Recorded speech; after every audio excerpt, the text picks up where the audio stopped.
शांति। आज की मुरली स्टोरी बहुत बहुत रमणीक है, जिसका नाम है पंडित की कहानी। एक बार की बात है, नदी किनारे एक पंडित रहता था।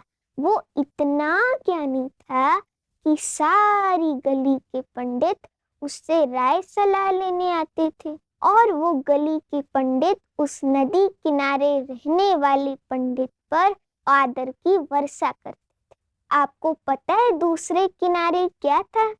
दूसरे किनारे एक लक्ष्मी नामक दूध वाली रहती थी। वो सुबह उठकर दूध निकालती, फिर अपने वृद्ध पिता के लिए भोजन पकाती, उसके बाद निकल पड़ती गली में दूध बेचने, और वो नदी किनारे रहने वाले पंडित को भी दूध बेचती थी। एक दिन वो पंडित के पास थोड़ा लेट पहुंची, तो पंडित ने कहा, मैं तुम्हारा कब से इंतजार कर रहा हूँ लक्ष्मी। कल से मुझे सूर्योदय से पहले दूध चाहिए, समझी लक्ष्मी? तो लक्ष्मी ने कहा, ठीक है, कल मैं जल्दी आऊंगी, और वहां से निकल गई। फिर दूसरे दिन उसका नाव वाला देर से आया। उसने नाव वाले से रिक्वेस्ट की कि प्लीज आप जल्दी आ जाओ, क्योंकि लक्ष्मी को लग रहा था कि पंडित दूध का इंतजार कर रहा होगा। फिर नाव वाला आया तो लक्ष्मी पंडित के पास फिर से देर से पहुंची। तो पंडित ने कहा, तुमने मेरी आज्ञा का अनादर क्यों किया? तुम्हें पता है मैं कितना विद्वान हूँ। सारे गली के पंडित मेरे से राय सलाह लेने आते हैं। वो नदी तो जीवन की नदी है, उसको तो कोई भी पार कर लेता है, वो भी हरि का नाम लेके। तो लक्ष्मी ने कहा, पंडित जी क्या हुआ ना, वो नाव वाला देर से आया, इसलिए थोड़ा लेट हो गया। तो पंडित ने कहा, कल से मुझे सूर्योदय से पहले दूध चाहिए, समझी?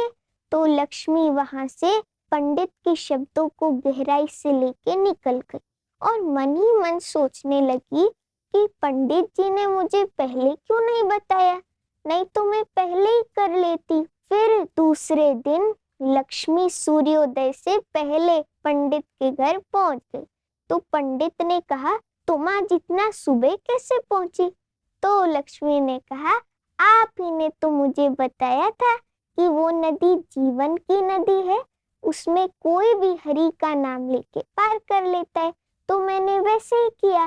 पंडित ने कहा, ये असंभव है, ऐसा नहीं हो सकता, तुम मेरे सामने सामने करके दिखाओ। तो लक्ष्मी ने बगैर किसी मुश्किल के हरि का नाम लेके नदी पार कर लिया। फिर पंडित ने खुद भी ऐसा करना चाहा, लेकिन जब वो अपनी धोती को भीगने से बचा रहा था, तो वो खुद ही नदी में गिर पड़ा। फिर लक्ष्मी जोर जोर से हंसी और उसने कहा, पंडित जी आप तो हरि का चिंतन बिल्कुल नहीं कर रहे थे, इसलिए काम नहीं बना, आप तो अपनी धोती को बचाने के चिंतन में थे।